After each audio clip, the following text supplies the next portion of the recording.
Bonjour à tous, bienvenue sur SVMT. Donc dans la vidéo précédente, je vous annonçais que j'allais mettre en place le châssis. Donc voilà ce que ça donne. Alors je voulais quand même refaire une petite vidéo. Alors ça va être très court, hein. C'est juste pour donner quelques indications. Ici, donc par exemple pour les tambours, là ici, si les tambours sortent des roues, en fait il faut utiliser donc la poignée de ici le manipulateur de transformation pour compresser la pièce et retrouver, repositionner ensuite donc ici donc ces barres là, les repositionner pour remettre les tambours correctement. De la même manière que, alors donc là moi j'ai placé ici ces espèces de, je sais plus comment ça s'appelle ça. C'est des suspensions en réalité, hein. J'ai placé ça vite fait, hein, j'ai pas regardé, donc vous inquiétez pas.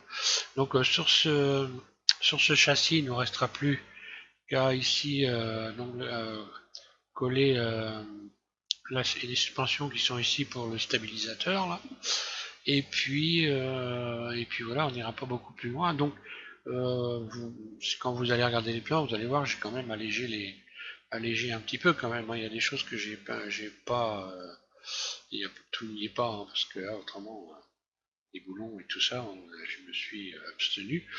Autrement, donc en termes de poids, à titre indicatif, donc là, j'ai juste 8 mots de plus, donc je suis à 138 mots après avoir fait le grand nettoyage, et donc là, ça m'a pas surchargé le modèle, hein. Donc là, je vais, pour moi, enfin ce qui me concerne, ça va passer pour donc continuer la modélisation à l'intérieur.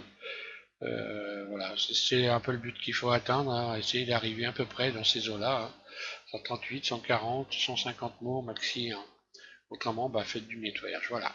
Je vais pas plus loin, c'était juste histoire de vous éviter de faire des choses pour rien, notamment là ici compresser ces barres, et puis pour les positionner précisément sur la roue, aller en mode élite, sélectionner un vertice et puis donc utiliser la rotation, le système de rotation avec ici avec le curseur 3D, hein.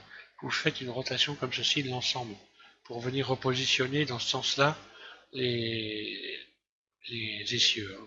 Les barres d'essieux, si elles ne sont pas en face avec le tambour en face des roues, il ne faut pas bouger les roues, il faut faire tourner les barres d'essieu. Voilà. Voilà. Je vous remercie et puis je vous invite à continuer cette modélisation sur SVM6. Voilà, merci beaucoup.